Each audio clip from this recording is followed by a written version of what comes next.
It's almost hard to believe the amount of Star Wars content we're getting these days, especially in the realm of spin-offs. Projects like Solo: A Star Wars Story, The Book of Boba Fett, Kenobi, and most recently Andor have given us plenty of stories centered around many fan-favorite characters. Thousands of Star Wars fans have contributed to this ranker list of Star Wars characters who they believe deserve their own spin-off project, whether it's a movie or Disney Plus TV series. Today we are going to look at the top 10, excluding the likes of Obi-Wan Kenobi, Boba Fett, and Ahsoka Tano, who've obviously starred in their own projects since this list was first put together, or in Ahsoka's case, have a series dropping next year.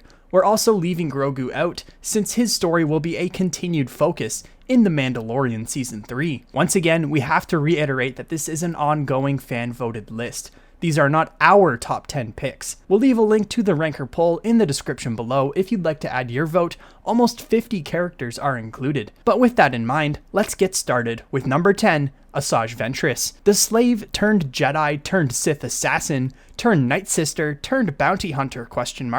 Is one of many fan favorites to emerge from both the 2003 Tartakovsky and 2008 Filoni Clone Wars series. We've probably seen enough of Ventress alongside Count Dooku and the Separatists, but a young Jedi Ventress would be pretty cool. However, I think there's one story that many fans will immediately point their fingers at, that being the canon novel Dark Disciple, which was based on scripts for 8 unproduced episodes of the planned Clone Wars Season 7 and 8 prior to the Disney purchase. I'll try to avoid spoiling anything too big from the novel, in case you'd like to read it, but I'll give a brief synopsis. Count Dooku commits an atrocity and orders the massacre of a bunch of refugees. The Jedi Council, of course, doesn't take this lightly whatsoever. After debating their next move, they decide to attempt an assassination on the Count. The Jedi chosen for the job is none other than Quinlan Vos. If you're unfamiliar, Vos was a maverick within the Order and often bent the rules. Vos was one of few to master the Force ability known as psychometry, which allowed him to perceive others' memories from objects that they had touched. He would eventually team up with Ventress, attempting to assassinate Dooku.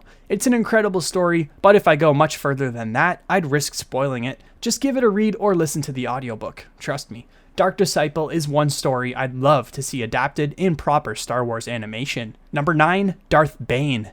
Darth Bane is a legendary Sith Lord and the sole survivor of the Brotherhood of Darkness at the hands of the Jedi Order during the Jedi-Sith War, 1,000 years before the prequel trilogy. Bane realized the Sith infighting had weakened them, thus creating the Rule of Two.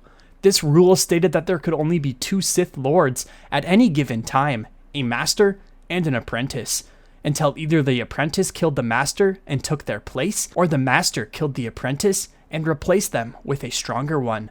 This caused the Jedi to believe the Sith had gone extinct, until their grand plan would eventually come to fruition through Palpatine. Darth Bane's story is relatively untold, in Star Wars canon at least. There's so much they could do with the story of him creating the Rule of Two.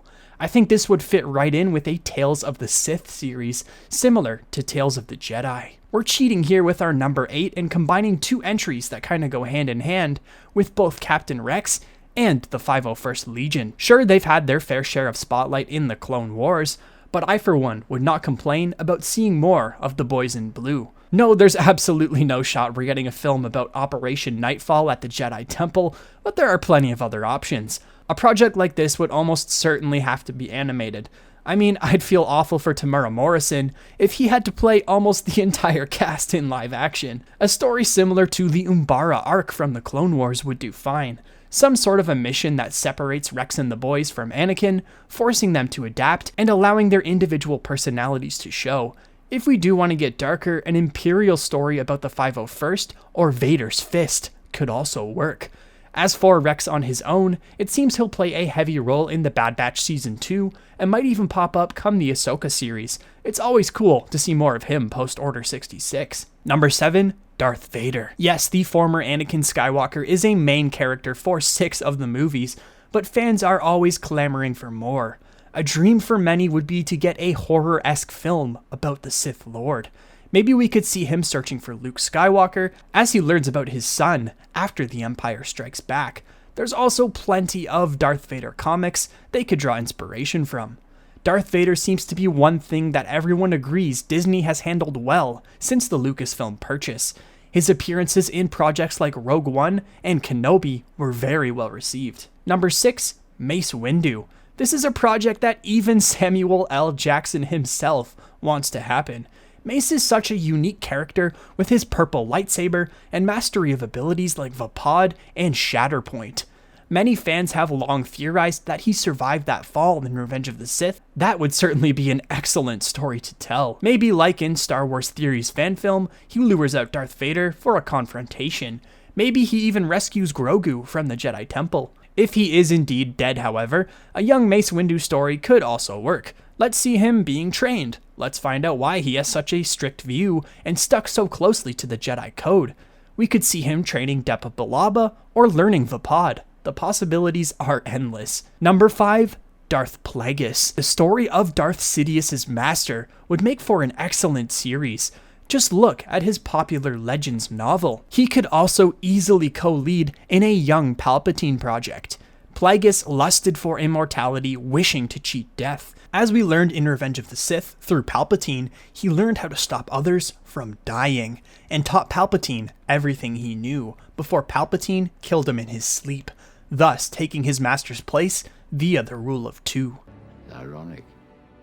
He could save others from death, but not himself.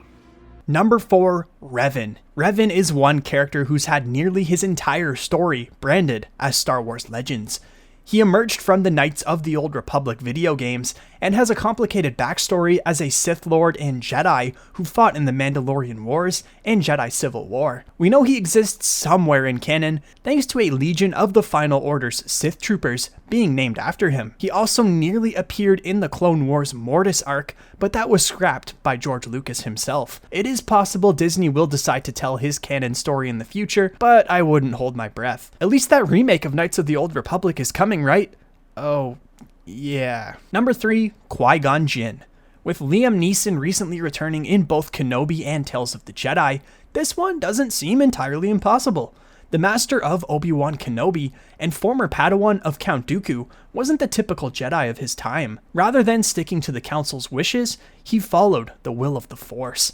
A spin-off project could see Jinn alongside a young Obi-Wan Kenobi, or we could see him rejecting a place on the Jedi Council and discovering how to become one with the Force. Qui-Gon was such a underdeveloped character that could have been so much more on screen. YODA at number 2, we have. The Grand Master of the Jedi Order was brought up immediately by fans as an ideal subject for Disney to base a spin-off around.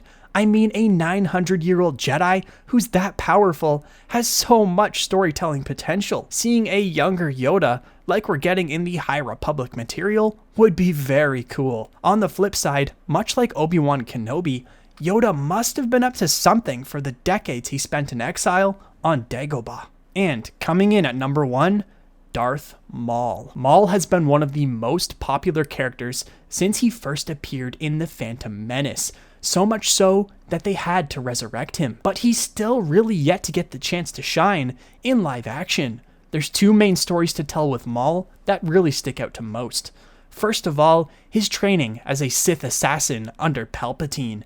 Then there's what he's up to after his appearance in Solo, A Star Wars Story.